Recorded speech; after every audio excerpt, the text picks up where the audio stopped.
नमस्ते दोस्त, स्वागत है आपका। आज की इस शांत, ठंडी और सुकून भरी रात में हम एक ऐसी कहानी सुनने जा रहे हैं जो आपके दिल को गहराई से छू जाएगी और आपकी आंखों में हल्की सी नमी भी छोड़ जाएगी। इस कहानी का नाम है गांव का ईमानदार चोर।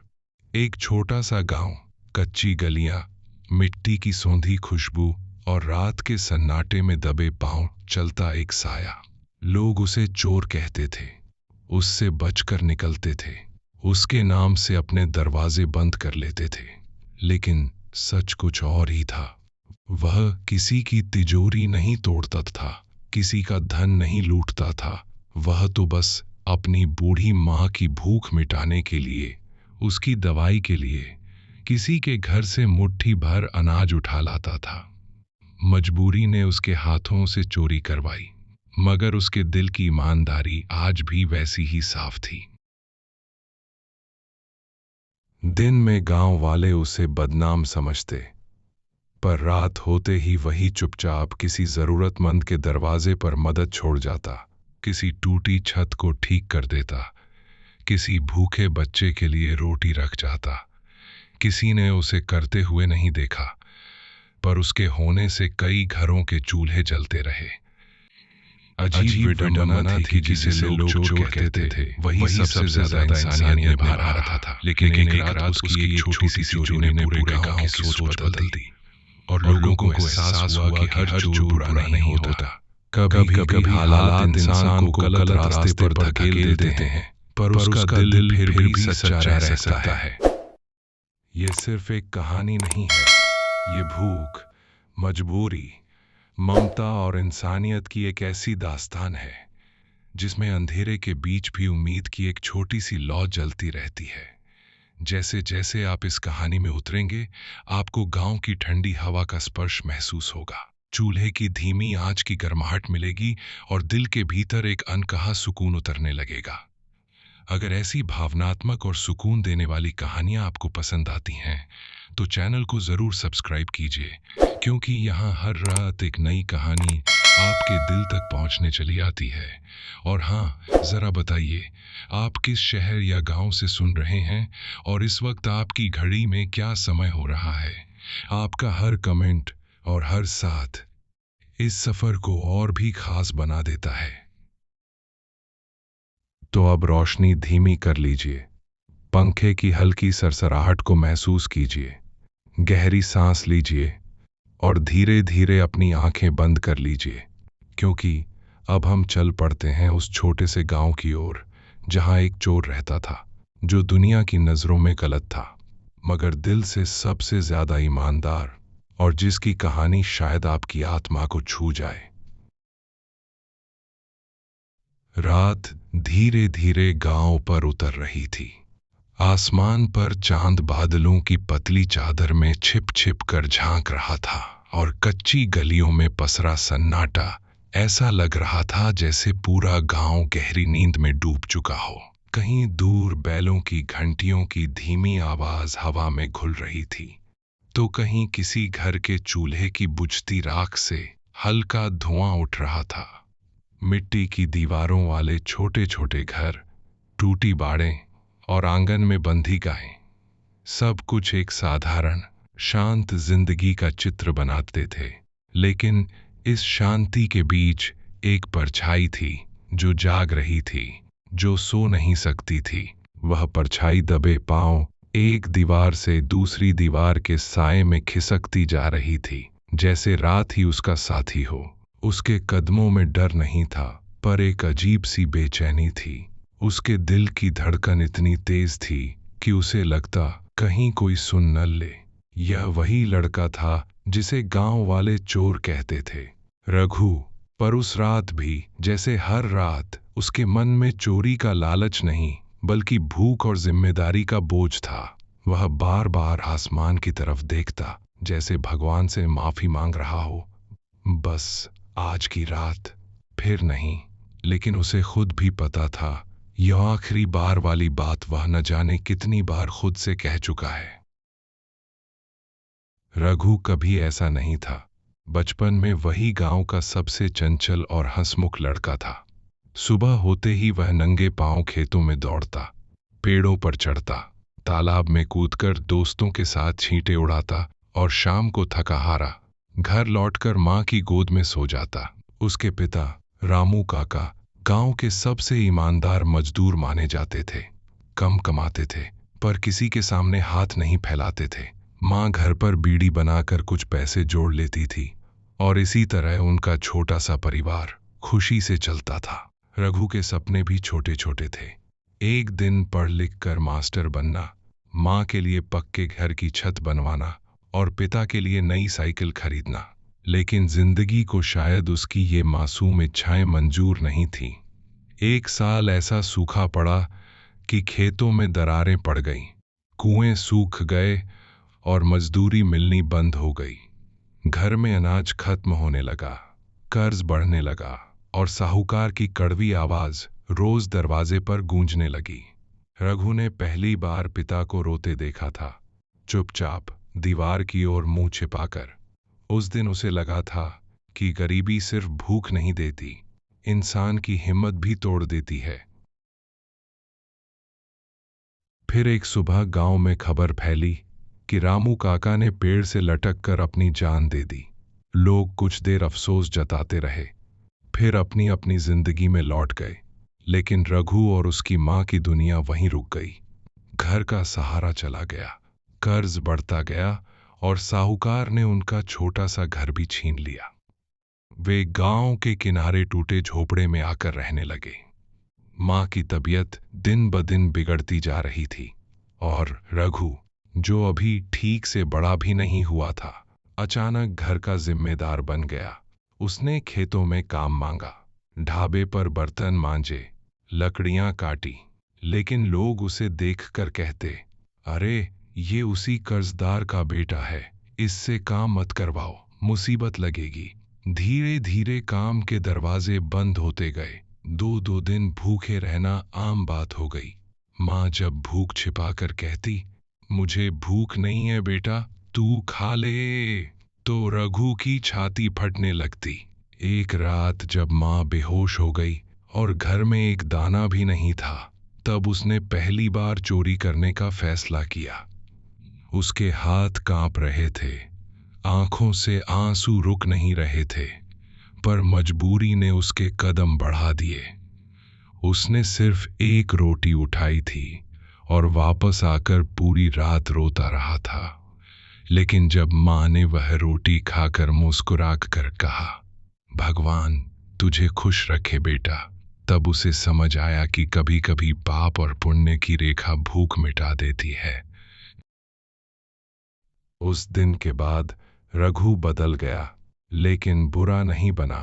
उसने खुद से एक नियम बना लिया, वह कभी पैसे या कीमती चीज नहीं चुराएगा, सिर्फ उतना ही उठाएगा जिससे किसी की जान बच सके।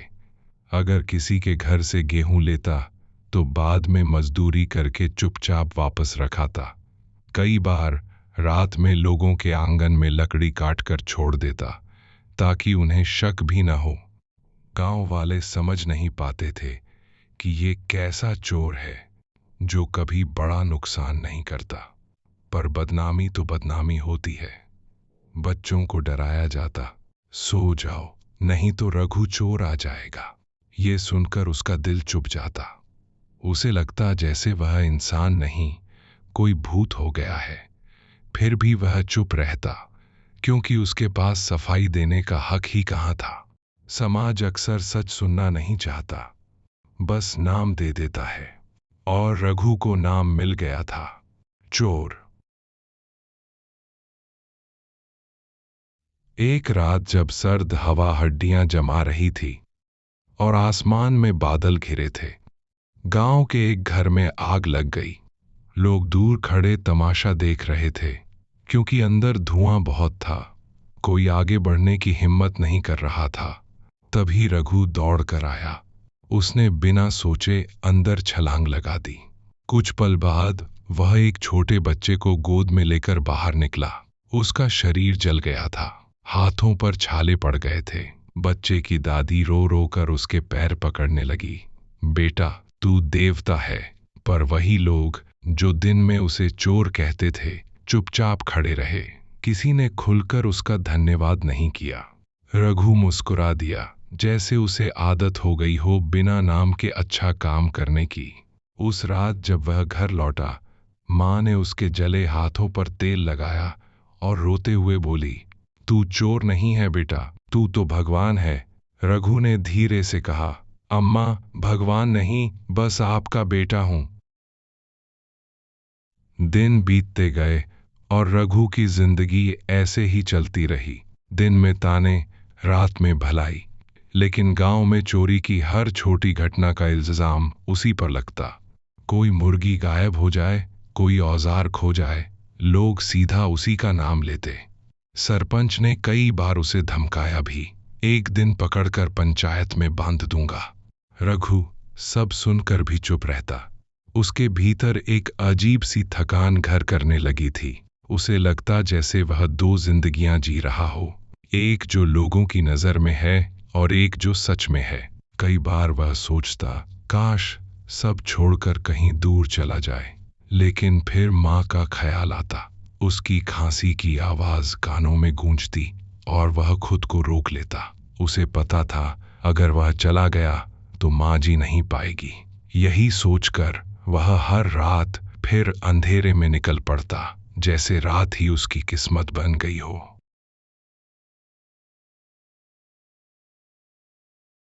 एक शाम गांव में मेले की तैयारी हो रही थी। बच्चे झूले लगा रहे थे, औरतें पकवान बना रही थीं, ढोल की आवाज गूंज रही थी। इतने दिनों बाद गांव में खुशियां लौट रही थीं। रघु दूर खड़ा सब देख रहा था। उसके मन में भी इच्छा हुई कि वह भी हंसे, खेले, भीड़ में शामिल हो जाए। लेकिन उसे पता था लोग उसे देखेंगे तो खुशियां फीकी पड़ जाएंगी। तभी उसने देखा, साहूकार का आदमी एक बूढ़े किसान को मार रहा था, क्योंकि वह कर्ज नहीं चुका पाया था। बूढ़ा रो रहा था, फसल खराब हो गई, थोड़ा समय दे दो। रघु का खून खौल उठा। उस रात उसने पहली बार किसी अमीर के घर की ओर कदम बढ़ाए। उसके मन में डर नहीं, गुस्सा था। उसे लगा, अगर चोरी करनी ही है तो ऐसे से करूं जिसने दूसरों का हक छीना है। लेकिन उसके भीतर की ईमानदारी फिर जाग गई। वह सिर्फ उतना ही लेगा जिससे बूढ़े किसान का कर्ज उतर सके। वह सोच रहा था, शायद आज की रात उसके जीवन का मोड़ बन जाए। और उसी रात जब वह साहूकार के घर की दीवार फांद कर अंदर उतरा, उसे अंदाजा भी नहीं था कि उसकी ये छोटी सी कोशिश पूरे गांव की किस्मत बदल देगी।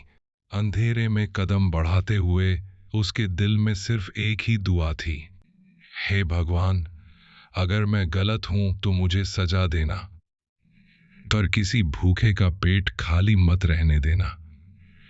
दूर कहीं कुत्ता भौंका, हवा तेज चली और आसमान में बादल गरजे। रघु ने गहरी सांस ली और संदूक की ओर बढ़ा। उसे नहीं पता था कि इस बार उसकी चोरी सिर्फ चोरी नहीं होगी, बल्कि एक ऐसी कहानी की शुरुआत होगी जिसे गांव वाले सालों तक याद रखेंगे। एक ऐसे चोर की कहानी जो दुनिया की नजर में गुनहगार था, पर दिल से सबसे ज्यादा ईमानदार। और इसी बेचैन, सस्पेंस भरी रात के साथ उसकी जिंदगी का नया अध्याय खुलने वाला था। रघु ने साहूकार के बड़े से आंगन में कदम रखा तो उसके पैरों के नीचे बिछी कंकड़ पत्थरों की चरमराहट उसे किसी तूफान से भी ज्यादा तेज सुनाई दे रही थी। घर ऊंची दीवारों से घिरा था, जैसे अंदर दौलत नहीं, कोई राज छिपा हो। खिड़कियों से पीली रोशनी बाहर फैल रही थी और बरामदे में बंधे कुत्ते की धीमी गुर्राहट रात की खामोशी को चीर रही थी। रघु ने दीवार से सटकर खुद को छुपाया, फिर धीरे धीरे पिछवाड़े की तरफ बढ़ा, जहां अनाज का गोदाम था। उसके मन में बार बार माँ का खांसता चेहरा और उस बूढ़े किसान की भीगी आंखें घूम रही थीं। मैं अपने लिए नहीं, उनके लिए। वह खुद से बुदबुदाया। उसने लकड़ी का दरवाजा धक्का देकर खोला तो अंदर गेहूं की बोरियां करीने से रखी थीं, जैसे सोना भरा हो। इतने अनाज से तो आधा गांव महीनों खा सकता था, और उधर लोग मुट्ठी भर दाने के लिए तरस रहे थे। यह देखकर उसके भीतर एक अजीब सा आक्रोश उठ गया। उसने एक बोरी काटी, थोड़ा गेहूं अपनी झोली में भरा और पास रखी। छोटी संदूकची में से कुछ सिक्के निकाले, बस उतने जितने बूढ़े किसान का कर्ज उतर सके। लेकिन तभी उसे कमरे के कोने से कराहने की आवाज सुनाई दी। वह चौंक गया। अंधेरे में देखा तो एक दुबली औरत रस्सी से बंधी बैठी थी, साहूकार की नौकरानी। शायद उसे किसी गलती की सजा मिली थी। रघु का दिल कांप गया। उसने चोरी भूलकर पहले उसकी रस्सी खोली। औरत ने डरते डरते पूछा, कौन हो तुम? रघु ने बस इतना कहा, कोई नहीं, भाग जाओ। औरत भागी तो शोर मच गया। कुत्ते भौंकने लगे, घर के अंदर दिए जल उठे, लोग चिल्लाने लगे, चोर चोर। रघु समझ गया, अब बचना मुश्किल है। वह दीवार फांद कर भागा। पीछे से लाठियों की आवाजें आ रही थीं। उसके पैर कांप रहे थे, सांसें तेज हो गई थीं, लेकिन वह रुका नहीं। खेतों के बीच से कंटीली झाड़ियों को चीरते हुए वह दौड़ता गया। आखिरकार तालाब के पास आकर गिर पड़ा। उसके हाथों से झोली छूट गई और गेहूं मिट्टी में बिखर गया। वह देर तक जमीन पर पड़ा आसमान देखता रहा। उसे लगा जैसे तारे भी उससे सवाल कर रहे हों, कब तक भागेगा? उसकी आंखों से आंसू बह निकले। उसने मुट्ठी में मिट्टी भींच ली और खुद से कहा, शायद सच में मैं चोर हूं, चाहे वजह कुछ भी हो। लेकिन अगले ही पल उसे मां की मुस्कान याद आई। वही मुस्कान उसकी ताकत थी। वह उठा, बिखरा हुआ अनाज फिर से समेटा और लंगड़ाते हुए घर की तरफ चल पड़ा। सुबह होते होते पूरे गांव में खबर फैल गई कि साहूकार के घर चोरी हुई है और किसी ने नौकरानी को छुड़ा दिया। साहूकार आग बबूला था। उसने पंचायत बुला ली। चौपाल पर लोग जमा थे। सरपंच ऊंची चारपाई पर बैठा था और साहूकार चिल्ला चिल्ला कर कह रहा था, वो रघु ही होगा, उसी की हिम्मत है मेरे घर घुसने की। भीड़ में फुसफुसाहट होने लगी। किसी ने कहा, हाँ वही करेगा। किसी ने कहा, उसे पकड़ो। रघु दूर खड़ा सब सुन रहा था। उसके मन में आया कि भाग जाए, लेकिन फिर उसने सोचा, कब तक भागूंगा। वह धीरे धीरे चौपाल की तरफ बढ़ा और सबके सामने आकर खड़ा हो गया। सबकी निगाहें उस पर टिक गईं। सरपंच गर्जा, किया तूने? रघु ने सिर झुका लिया। हाँ, गया था मैं। ये सुनते ही लोग गुस्से से भर उठे।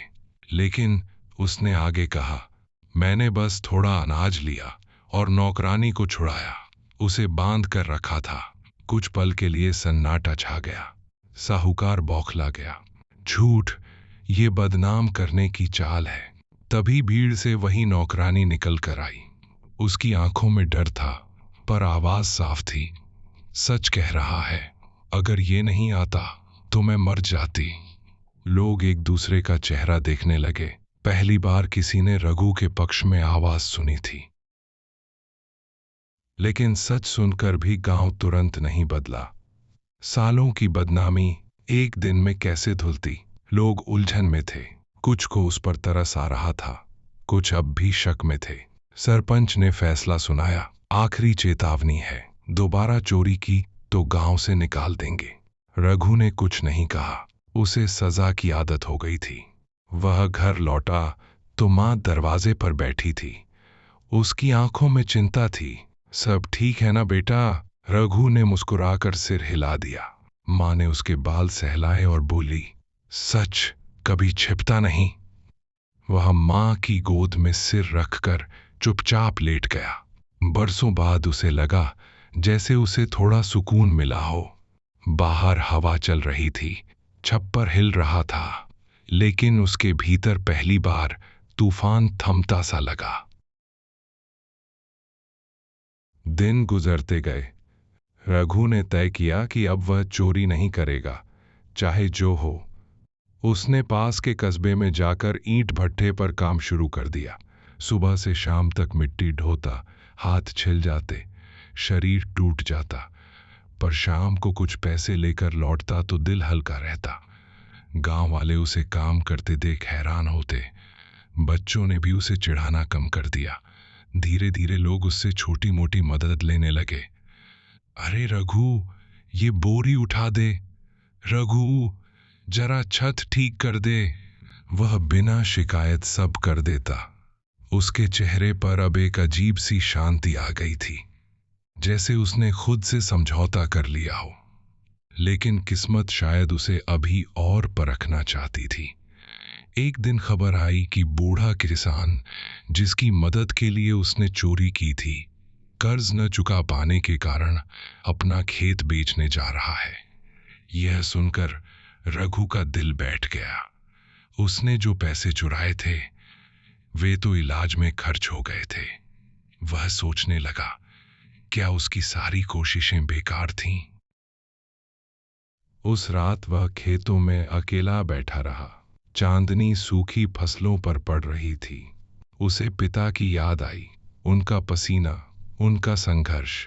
उसे लगा जैसे पिता कह रहे हों, हार मत मान।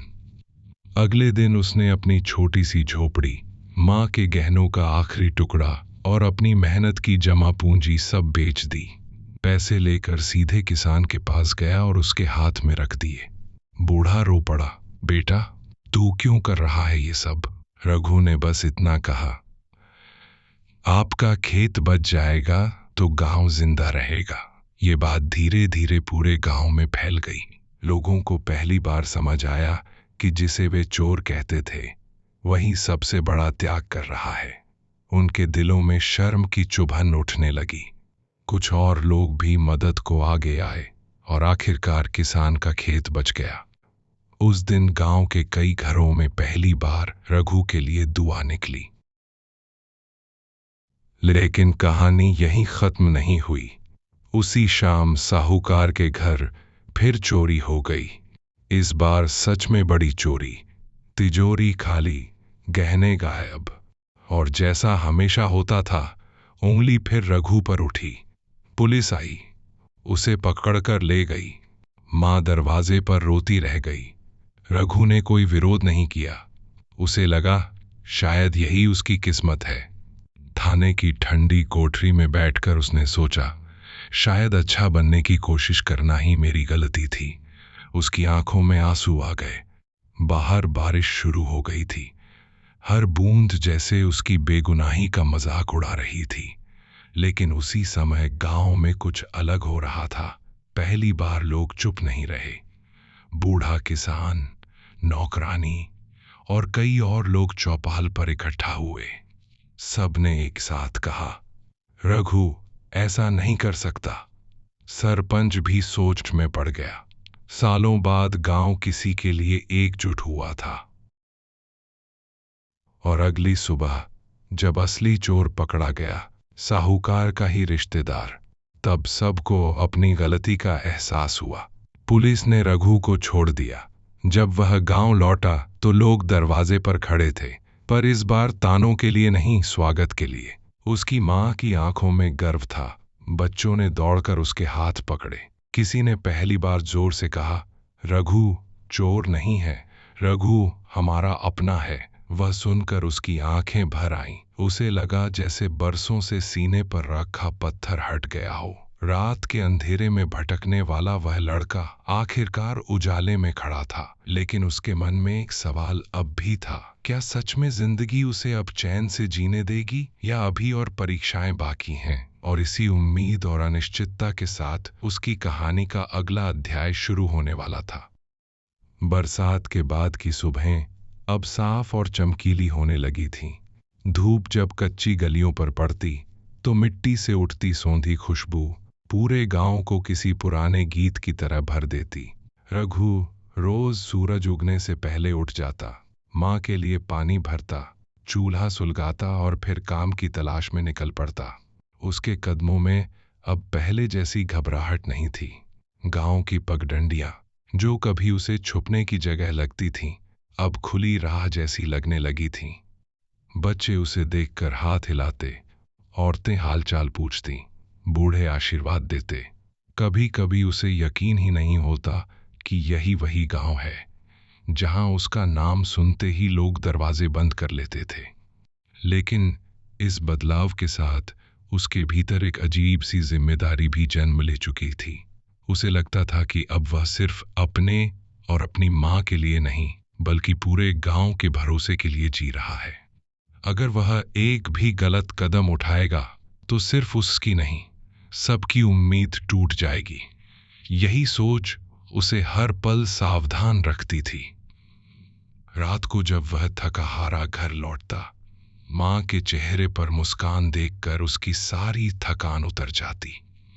पर मन के किसी कोने में हमेशा यह डर बैठा रहता कि कहीं किस्मत फिर से कोई नया इम्तिहान न ले ले। इन्हीं दिनों गांव में शहर से एक ठेकेदार आया। उसने सुना था कि यहां सस्ती मजदूरी मिल जाएगी, तो उसने सड़क और गोदाम बनाने का काम शुरू किया। गांव के कई लड़के उसके पास काम पर लग गए। रघु भी चला गया। सुबह से शाम तक पत्थर ढोना, गिट्टी तोड़ना, पसीने से भीग जाना, ये सब उसके लिए नया नहीं था। पर इस बार फर्क ये था कि मेहनत की कमाई ईमान की थी। जब शाम को मजदूरी के कुछ नोट हाथ में आते तो वह उन्हें देर तक देखता रहता, जैसे यकीन कर रहा हो कि ये सच में उसके हैं। ठेकेदार कभी कभी सख्ती करता, गालियां भी देता, लेकिन रघु चुप रहता। उसे पता था अपमान से बड़ा दर्द भूख का होता है, और वह दर्द वह बहुत पहले झेल चुका है। धीरे धीरे उसकी मेहनत देखकर ठेकेदार भी उसे पसंद करने लगा। उसने उसे दूसरों से ज्यादा जिम्मेदारी दे दी, सामान की देखरेख, हिसाब किताब। गांव वालों को हैरानी हुई कि जिस लड़के पर कभी भरोसा नहीं किया गया, उसी को अब पैसे और सामान की जिम्मेदारी सौंपी जा रही है। रघु के लिए ये किसी परीक्षा से कम नहीं था। वह एक एक चीज गिनकर रखता ताकि किसी को शिकायत का मौका न मिले।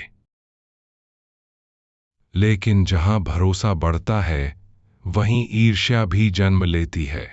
कुछ लड़कों को रघु की तरक्की रास नहीं आई। वे आपस में फुसफुसाते, देखो, चोर अब मुंशी बन गया। एक दिन गोदाम से कुछ औजार गायब हो गए। ठेकेदार ने गुस्से में सबको लाइन में खड़ा कर दिया।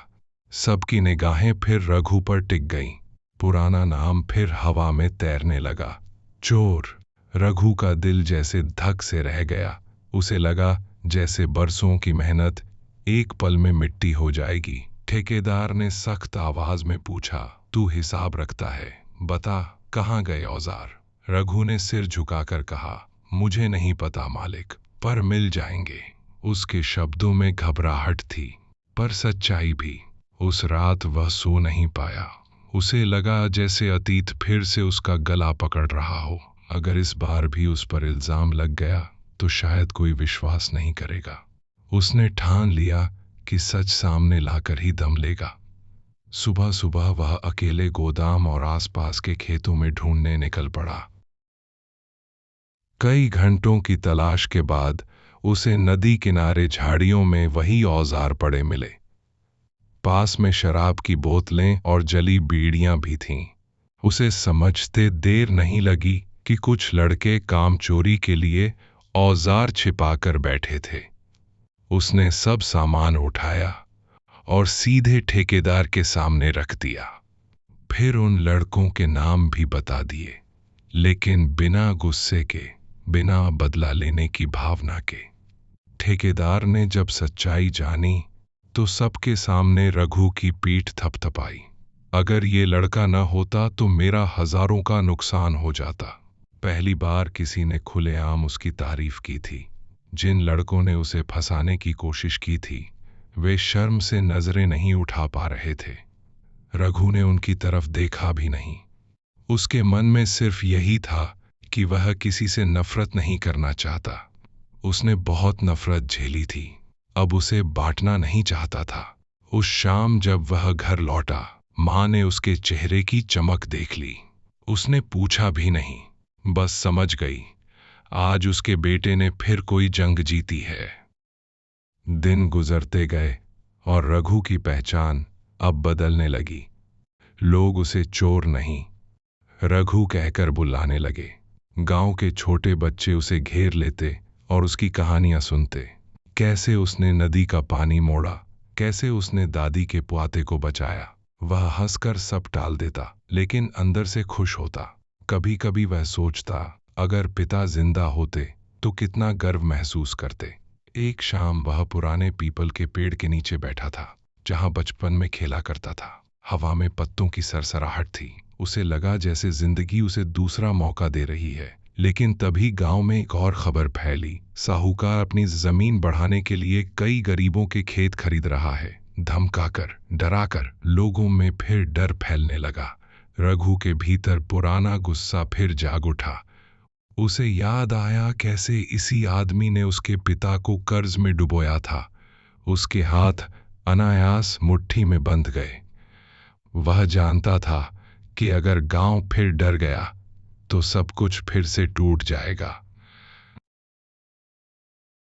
अगले दिन साहूकार कुछ गुंडों के साथ बूढ़े किसान के घर पहुंचा। वही किसान जिसका खेत रघु ने बचाया था। वे कागज पर जबरन अंगूठा लगवाना चाहते थे।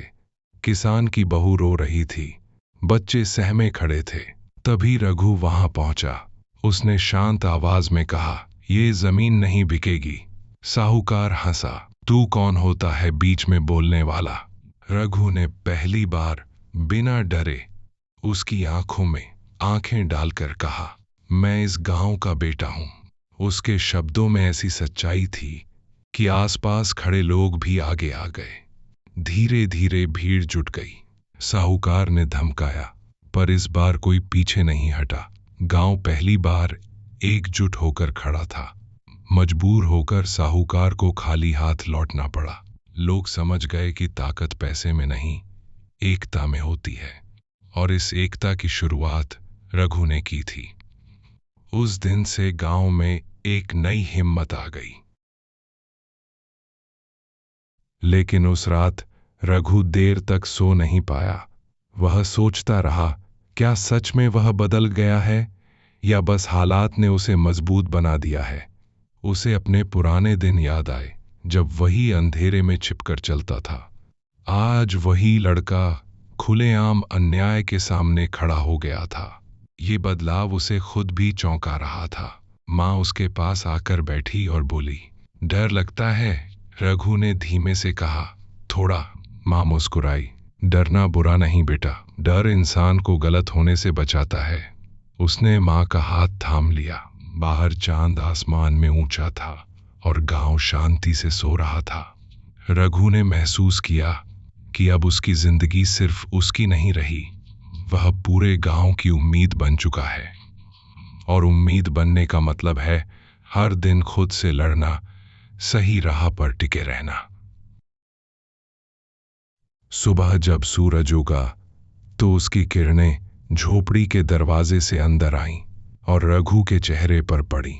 उसने आंखें खोली तो उसे लगा जैसे कोई नया अध्याय शुरू हो रहा है। जिंदगी अब भी आसान नहीं थी। गरीबी थी, संघर्ष था, अनिश्चितता थी। लेकिन अब वह अकेला नहीं था। उसके पास गांव का भरोसा था, माँ का आशीर्वाद था और अपने दिल की ईमानदारी थी। उसने तय कर लिया कि चाहे कितनी भी मुश्किल आए, वह इस रास्ते से नहीं हटेगा। कभी जिस लड़के को लोग चोर कहकर पुकारते थे, वही अब इस गांव की हिम्मत बन गया था। और उसे एहसास हो रहा था कि उसकी कहानी अभी लंबी है, बहुत लंबी, जिसमें और भी तूफान आएंगे, और भी फैसले होंगे, और हर फैसले में उसे अपने दिल की आवाज ही सुननी होगी। उसी आवाज के सहारे वह आगे बढ़ा, क्योंकि अब उसके कदमों में सिर्फ मजबूरी नहीं, बल्कि उद्देश्य था। सूरज की पहली किरण जैसे ही गांव की कच्ची दीवारों पर पड़ी, रघु उठकर बाहर आ गया। रात की ओस अभी तक घास पर मोतियों की तरह चमक रही थी और हवा में हल्की ठंडक घुली हुई थी। उसने आंगन में रखे मटके से पानी निकालकर माँ के लिए चाय चढ़ाई। फिर चुपचाप आकाश की तरफ देखने लगा। कभी यही सुबहें उसके लिए डर लेकर आती थीं। कहीं कोई फिर इल्जाम न लगा दे, कहीं कोई उसे पकड़ न ले। लेकिन आज उसी सुबह में एक अजीब सी शांति थी। फिर भी दिल के भीतर एक हल्की सी कसक बाकी थी, जैसे कोई अधूरा हिसाब अभी बाकी हो। उसे अपने पिता की याद आई। कैसे वे हर सुबह खेत की तरफ जाते थे, कंधे पर हल रखे, और लौटते वक्त चेहरे पर थकान के बावजूद मुस्कान होती थी। रघु ने मन ही मन कसम खाई कि वह उनकी तरह ही सीधा और सच्चा इंसान बनेगा। चाहे जिंदगी कितनी भी कठिन क्यों न हो, वह जानता था कि लोगों का भरोसा कमाना मुश्किल है और उसे खो देना बहुत आसान। इसलिए हर दिन उसके लिए एक नई परीक्षा जैसा था। उसने माँ के पैरों को दबाया, उनका हाल पूछा और फिर काम की तलाश में निकल पड़ा, जैसे हर दिन उसकी जिंदगी का नया संघर्ष लेकर आता हो। गांव में इस बार फसल अच्छी होने की उम्मीद थी। लोग खेतों में जुटे थे, बीज बो रहे थे, मेड़ ठीक कर रहे थे। रघु भी कई किसानों के साथ काम करने लगा। वह सुबह से शाम तक मिट्टी में सना रहता, पसीने से तर, लेकिन उसके चेहरे पर थकान से ज्यादा संतोष होता। काम करते करते वह अक्सर बच्चों को हंसाता, बूढ़ों का सामान उठा देता, औरतों के लिए कुएं से पानी खींच देता। धीरे धीरे लोग उसे अपने घर का सदस्य समझने लगे थे। एक दिन बूढ़े किसान ने, जिसका खेत उसने बचाया था, उसे अपने साथ बैठाकर रोटी खिलाई। रघु ने झिझकते हुए कहा, चाचा, मैं यहीं बैठ जाऊं। किसान ने उसका हाथ पकड़ लिया। तू अब पराया नहीं है बेटा। ये शब्द सुनकर उसके भीतर कुछ पिघल गया। बचपन के बाद शायद पहली बार उसे ऐसा अपनापन मिला था। उस रात वह देर तक सो नहीं पाया। उसे लग रहा था जैसे उसकी जिंदगी धीरे धीरे पटरी पर लौट रही है। लेकिन उसने सीखा था कि जब सब ठीक लगने लगे, तभी किस्मत अचानक करवट बदलती है। कुछ दिनों बाद गांव में चोरी की एक नई घटना हुई। इस बार मंदिर से दान पात्र गायब हो गया था। ये बात सुनते ही पूरे गांव में हलचल मच गई। मंदिर गांव की आस्था था, वहां चोरी होना बड़ा अपशकुन माना जाता था। लोग आपस में चर्चा करने लगे। कुछ बुजुर्गों ने कहा, यह काम बाहर वालों का होगा, लेकिन कुछ फुसफुसाहटें फिर उसी पुराने नाम की तरफ इशारा कर रही थीं। रघु, ये बात उसके कानों तक भी पहुंची। उसे लगा जैसे किसी ने पुराने घाव पर नमक छिड़क दिया हो। उसने सोचा था कि अब लोग बदल गए हैं, पर शक की परछाई अभी भी उसके पीछे चल रही थी। उसने खुद से कहा, अगर इस बार भी चुप रहा तो हमेशा के लिए बदनाम रह जाऊंगा। उसी रात वह मंदिर के आसपास घूमता रहा, निशान ढूंढता रहा। उसे जमीन पर खुरों के निशान दिखे, जैसे बैलगाड़ी आई हो। उसे याद आया कि पिछले दिनों कुछ अजनबी लोग गांव के बाहर डेरा डाले हुए थे। सुबह होते ही वह सरपंच के पास गया और सारी बात बताई। कुछ लोग उसके साथ गए और सचमुच मंदिर का दान पात्र उन अजनबियों के पास मिला। असली चोर पकड़े गए। गांव वालों की नजरें झुक गईं। इस बार किसी ने रघु पर उंगली उठाने की हिम्मत नहीं की। उल्टा लोगों ने खुलेआम कहा, अगर रघु न होता तो हम गलत इंसान को दोषी ठहरा देते। इस घटना के बाद गांव में उसका सम्मान और बढ़ गया, लेकिन सम्मान के साथ जिम्मेदारी भी बढ़ी। अब लोग हर छोटी बड़ी परेशानी में उसे बुलाने लगे। कहीं दो परिवारों में झगड़ा हो जाए तो रघु को बीच बचाव के लिए बुलाया जाता। कहीं किसी का बैल बीमार पड़ जाए तो वह दवा लेने शहर दौड़ जाता। उसे लगता जैसे वह धीरे धीरे पूरे गांव की धड़कन बन गया है। कभी कभी वह खुद से पूछता, क्या मैं सच में इतना मजबूत हूँ? क्योंकि अंदर से वह अब भी वही डरपोक, मजबूर लड़का था जिसने भूख से हारकर पहली चोरी की थी। फर्क बस इतना था कि अब उसने डर को छुपाना सीख लिया था। एक शाम जब वह तालाब के किनारे बैठा था, कुछ बच्चे उसके पास आकर बोले, भैया हमें तैरना सिखाओ। वह मुस्कुराया और पानी में उतर गया। बच्चों की हंसी, छींटों की आवाज, डूबता सूरज, सब कुछ इतना सुंदर था कि उसे लगा जैसे जिंदगी उसे पुराना बचपन लौटा रही हो। उसने पहली बार महसूस किया कि शायद वह भी खुश रहने का हकदार है। लेकिन खुशियों के बीच एक नई मुसीबत आ खड़ी हुई। ठेकेदार जिसके यहां वह काम करता था, अचानक मजदूरी के पैसे देने से मुकर गया। उसने कहा, काम ठीक नहीं हुआ, पैसे आधे मिलेंगे। मजदूरों में गुस्सा फैल गया, पर कोई बोलने की हिम्मत नहीं कर रहा था। सब जानते थे कि शहर से आया आदमी ताकतवर है। रघु के भीतर फिर वही पुराना दर्द जागा, अन्याय। उसे अपने पिता की याद आई, कैसे साहूकार ने उन्हें दबाया था। इस बार उसने चुप रहने का फैसला नहीं किया। उसने सब मजदूरों को इकट्ठा किया और कहा, हम सब मिलकर बात करेंगे, अकेला कोई कुछ नहीं कर सकता। अगले दिन सब ठेकेदार के सामने खड़े हो गए। रघु ने शांति से कहा, हमने मेहनत की है, पूरा हक चाहिए। पहले तो ठेकेदार ने धमकाया, पर जब देखा कि सब एकजुट हैं तो उसे झुकना पड़ा। मजदूरी पूरी मिली। मजदूरों ने खुशी से रघु को कंधों पर उठा लिया। वह झेंप गया, लेकिन अंदर से गर्व भी हुआ। उसे समझ आया कि सच्चाई के साथ खड़े होने से डर कम हो जाता है। घर लौटकर उसने मां को सब बताया। मां ने उसके सिर पर हाथ फेरते हुए कहा, तू अब सिर्फ मेरा बेटा नहीं, इस गांव की ताकत है। ये सुनकर वह मुस्कुरा दिया, लेकिन दिल में एक डर भी बैठ गया। ताकत बनने का मतलब है कि अब गलती की गुंजाइश कम है। रात को जब सब सो गए, वह बाहर बैठकर आसमान देखता रहा। तारों के बीच उसे पिता का चेहरा नजर आया। उसने धीरे से कहा, मैं कोशिश कर रहा हूं बाबूजी, आपकी तरह बनने की। हवा में जैसे कोई आशीर्वाद घुल गया। दूर कहीं कुत्ता भौंका, पत्ते हिले और रात गहरी होती गई। पर इस बार अंधेरा उसे डराने नहीं आया था, बल्कि जैसे उसका साथी बन गया था। कुछ दिनों बाद गांव में मेले की घोषणा हुई। सालों बाद इतना बड़ा मेला लगने वाला था। बच्चे उत्साहित थे, औरतें पकवान बना रही थीं, ढोलक की आवाज गूंज रही थी। रघु ने भी मां के लिए चूड़ियां खरीदी। मेले की भीड़ में चलते हुए उसे लगा जैसे वह भी बाकी लोगों जैसा है, ना कोई बदनामी, ना कोई डर।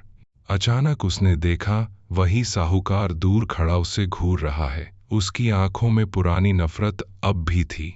रघु समझ गया कि कुछ लोग कभी नहीं बदलते, लेकिन इस बार उसने नजरें नहीं झुकाईं। वह सीधे उसकी आंखों में देखकर आगे बढ़ गया।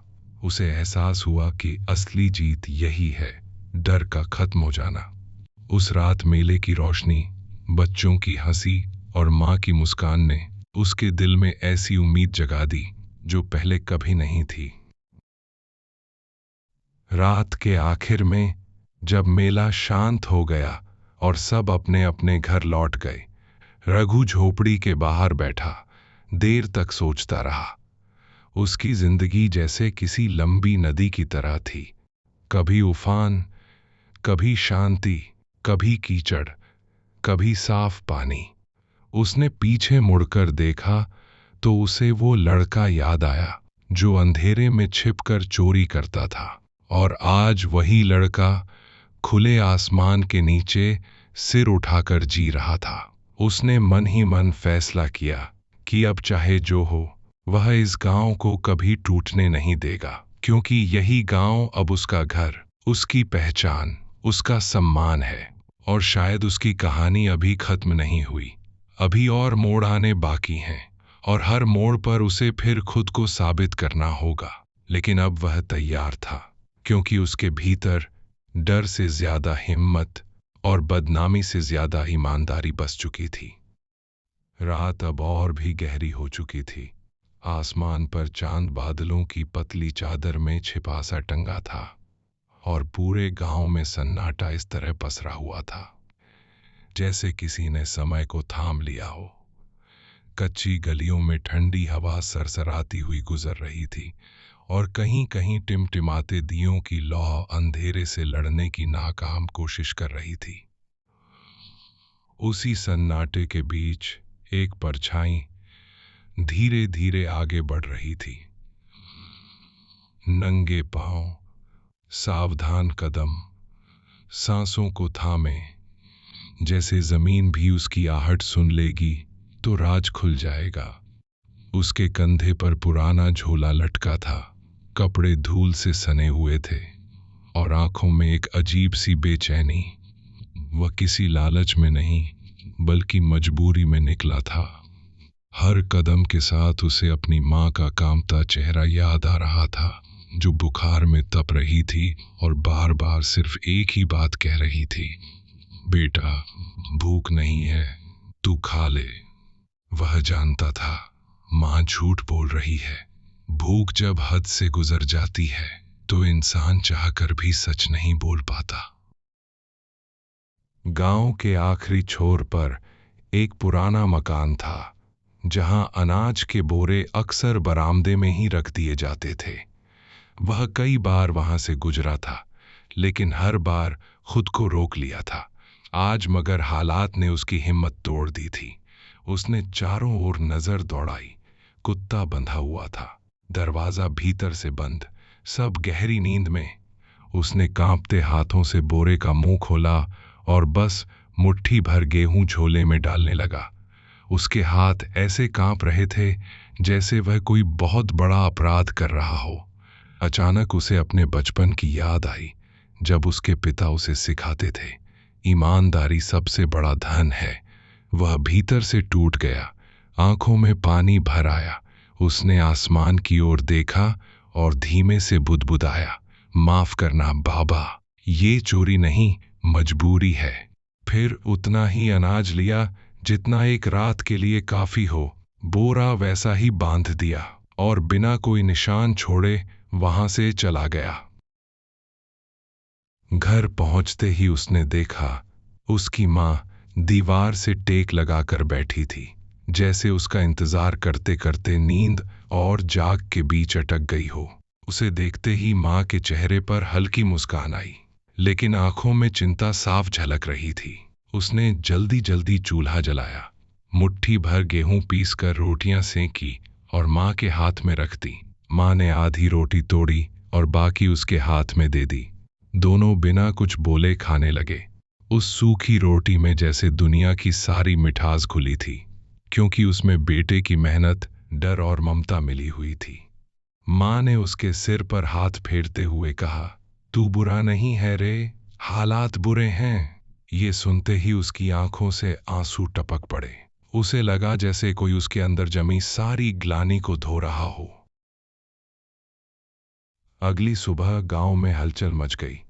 चौधरी के घर से थोड़ा सा अनाज कम निकला था। लोग इकट्ठा होकर बातें बनाने लगे, वहीं चोर होगा, रात को फिर आया होगा, अब तो हद हो गई। कुछ लोग गालियां दे रहे थे, कुछ पकड़कर मारने की बातें कर रहे थे। वह दूर खड़ा सब सुन रहा था। दिल जैसे सीने से बाहर आ जाएगा। उसे लगा काश कोई उसके दिल के भीतर झांक पाता और देख पाता कि वह चोरी मजे के लिए नहीं करता, लेकिन गांव वालों के लिए वह बस एक चोर था।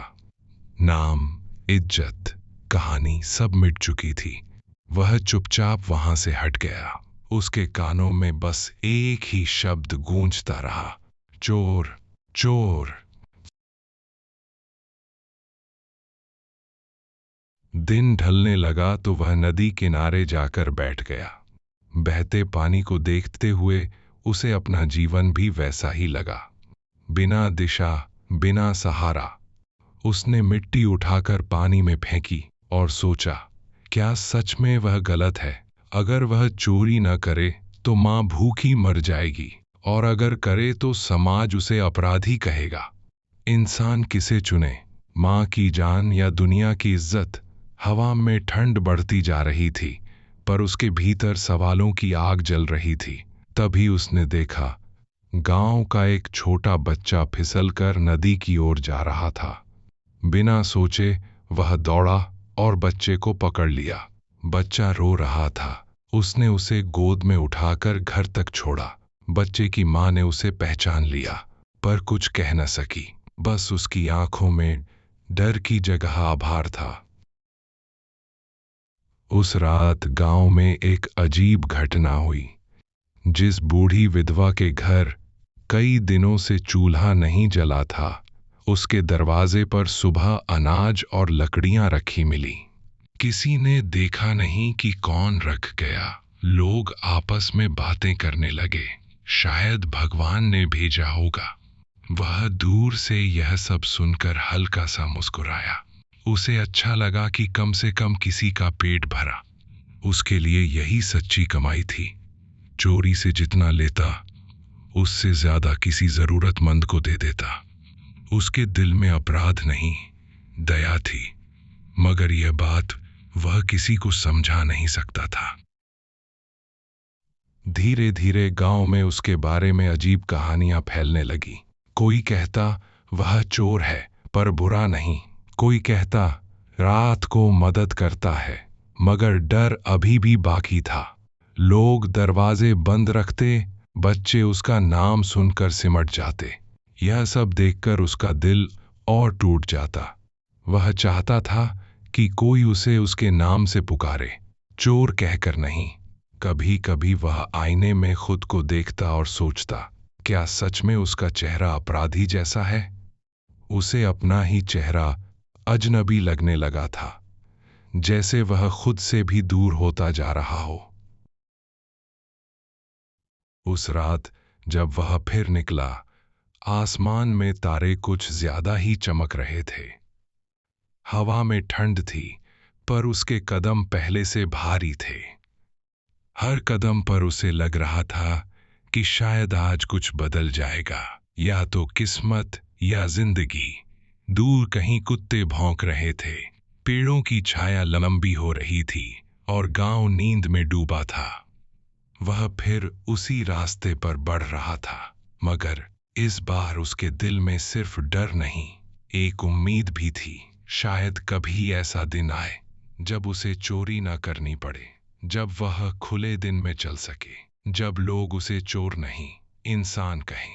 और इसी उम्मीद के सहारे वह अंधेरे में गुम होती उस पगडंडी पर आगे बढ़ता चला गया, जहां से उसकी किस्मत एक नई करवट लेने वाली थी। उस रात की हवा में कुछ अलग ही बेचैनी थी, जैसे पेड़ों की पत्तियां भी फुसफुसाकर उसे सावधान कर रही हों, जैसे आसमान के तारे उसकी चाल पर नजर रखे हों। वह पगडंडी से उतरकर गांव के बीचों बीच आया तो देखा, आज अजीब सन्नाटा है। कुत्ते भी नहीं भौंक रहे, कहीं कोई खिड़की नहीं खुली, कोई दिया नहीं जल रहा। उसे लगा जैसे पूरा गांव सोया नहीं, बल्कि किसी अनजाने डर में जाग रहा है। उसके कदम अपने आप धीमे पड़ गए।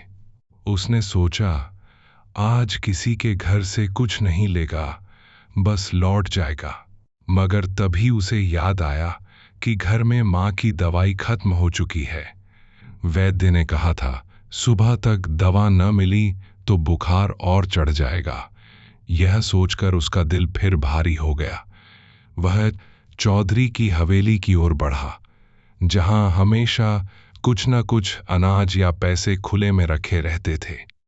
उसका इरादा बस उतना ही लेने का था जितने में दवा आ सके। हवेली के पास पहुंचकर उसने चारों ओर देखा। अंधेरे में दीवारें और भी ऊंची लग रही थीं। उसने धीरे से पिछली खिड़की के पास कदम रखा ही था कि अचानक उसे लगा जैसे कहीं आहट हुई हो। वह ठिठक गया। दिल इतनी जोर से धड़क रहा था कि खुद उसे अपनी सांसें सुनाई दे रही थीं। फिर हिम्मत करके अंदर घुसा और मेज पर रखी छोटी सी थैली उठाने लगा। तभी पीछे से किसी ने मशाल जला दी। तेज रोशनी उसकी आंखों पर पड़ी और आवाज गूंजी, पकड़ लिया। यही है वो चोर। देखते ही देखते चारों ओर से लोग निकल आए। लाठियां, रस्सियां, गुस्से से भरे चेहरे। वह कुछ समझ पाता उससे पहले किसी ने उसका हाथ पकड़ लिया, किसी ने धक्का दिया। वह जमीन पर गिर पड़ा। बरसों का डर एक ही पल में सच बनकर सामने खड़ा था। आज वह रंगे हाथों पकड़ा गया था। लोग उसे घसीटते हुए चौपाल तक ले गए। कोई गाली दे रहा था, कोई मारने को दौड़ रहा था। किसी ने कहा, आज इसे सबक सिखाओ। किसी ने थूक दिया उसके सामने। वह चुप था। उसने न सफाई दी, न भागने की कोशिश की। शायद थक गया था, शायद अब और लड़ने की ताकत नहीं बची थी। बस आंखें झुकी हुई थीं। तभी भीड़ में से किसी ने पूछा, क्यों चुराता है रे? मजा आता है। यह सुनकर पहली बार उसने सिर उठाया। उसकी आंखों में आंसू थे, मगर आवाज शांत थी। मां के लिए, दवा के लिए, भूख के लिए। लोग एक पल को चुप हो गए, मगर फिर किसी ने हंसकर कहा, सब बहाने हैं। गांव को सच्चाई सुनने की आदत नहीं थी। इतने में भीड़ को चीरती हुई उसकी बूढ़ी मां वहां आ गई। नंगे पांव, बिखरे बाल, कांपता शरीर। वह किसी तरह चौपाल तक पहुंची और उसके सामने खड़ी हो गई। उसने बेटे को बंधा देखा तो रो पड़ी। इसे मत मारो, ये बुरा नहीं है, ये मेरे लिए करता है सब। उसकी आवाज कांप रही थी, मगर हर शब्द में सच्चाई थी। उसने सबके सामने बताया कैसे कई रात वह खुद भूखी रही, कैसे बेटे ने खुद नहीं खाया पर उसे खिलाया, कैसे वह दूसरों के घर अनाज छोड़ाता था। लोगों के चेहरे धीरे धीरे बदलने लगे। गुस्से की जगह असमंजस ने ले ली। पहली बार गांव ने चोर की मां की आंखों से उसकी कहानी सुनी। उसी वक्त भीड़ में से वह विधवा औरत भी आगे आई, जिसके दरवाजे पर अनाज मिला था। उसने कहा, जिसे तुम चोर कह रहे हो, उसी ने मेरे बच्चों को भूख से बचाया है। फिर वह बच्चा भी बोला, जिसे उसने नदी में गिरने से बचाया था। मां, यही भैया थे। एक एक कर कई आवाजें उठीं। किसी ने कहा, मेरी टूटी छत इसी ने ठीक की थी। किसी ने कहा, रात को दवा रख गया था। चौपाल में सन्नाटा छा गया। सच धीरे धीरे उजाले की तरह फैल रहा था। लोग एक दूसरे का चेहरा देखने लगे। जिन्हें वह अपराधी लग रहा था, वही आज इंसानियत की मिसाल बनकर खड़ा था। चौधरी, जो अब तक सबसे आगे खड़ा था, धीरे धीरे उसके पास आया। उसने रस्सी खोल दी। उसकी आवाज भारी थी, अगर तू मांग लेता तो दे देते, चोरी क्यों की? उसने हल्की मुस्कान के साथ कहा, मांगने की आदत नहीं पड़ी मालिक, और हर बार हाथ फैलाता तो मां की नजरों में छोटा हो जाता। यह सुनकर चौधरी की आंखें भी झुक गईं। उसे पहली बार एहसास हुआ कि गरीबी सिर्फ पेट की नहीं, इज्जत की भी होती है। उसने सबके सामने ऐलान किया कि आज से कोई उसे चोर नहीं कहेगा। गांव मिलकर उसकी मां का इलाज कराएगा और उसे काम देगा। अगले दिन गांव का माहौल बदला बदला था। वही गलियां, वही घर, मगर नजरें बदल चुकी थीं। लोग अब उससे बचकर नहीं, पास आकर बात करते थे। किसी ने उसे खेत पर काम दिया, किसी ने कपड़े दिए, किसी ने दवा। उसे अजीब लग रहा था। इतने सालों बाद कोई उसे उसके नाम से पुकार रहा था। उसकी मां की तबीयत भी धीरे धीरे सुधरने लगी। पहली बार उनके घर का चूल्हा बिना डर के जला। रात को वह चैन से सो पाया, बिना इस डर के कि पकड़ा जाएगा। उसके हाथों से चोरी का बोझ उतर चुका था। कुछ महीनों बाद वही लड़का, जिसे लोग कभी चोर कहते थे, गांव का सबसे भरोसेमंद इंसान बन गया। अब अगर किसी के घर कुछ खो जाता तो लोग उसी से मदद मांगते। वह मुस्कुराकर कहता, अब मैं चोर नहीं, चौकीदार हूं। बच्चे उसके साथ खेलते, बुजुर्ग आशीर्वाद देते। उसकी जिंदगी ने करवट ले ली थी। उसने समझ लिया था कि इंसान बुरा पैदा नहीं होता, हालात उसे गलत रास्ते पर धकेल देते हैं। और अगर समाज समय पर हाथ थाम ले तो वही इंसान सबसे सच्चा बन सकता है। सालों बाद भी गांव में उसकी कहानी सुनाई जाती रही। लोग बच्चों को बताते, देखो, किसी को उसके नाम से मत आंकना, उसके हालात समझो। और जब भी रात गहरी होती, ठंडी हवा बहती, तो उसे अपनी पुरानी रातें याद आती। वो डर, वो अंधेरा, वो चोरी की टीस। मगर अब उन यादों में दर्द कम, सीख ज्यादा थी। वह आसमान की ओर देखकर धीरे से मुस्कुरा देता, जैसे अपने पिता से कह रहा हो, बाबा, अब मैं सच में ईमानदार हूं। और सच यही था। गांव का वह कभी बदनाम चोर आखिरकार सबके दिलों का सबसे ईमानदार इंसान बन चुका था।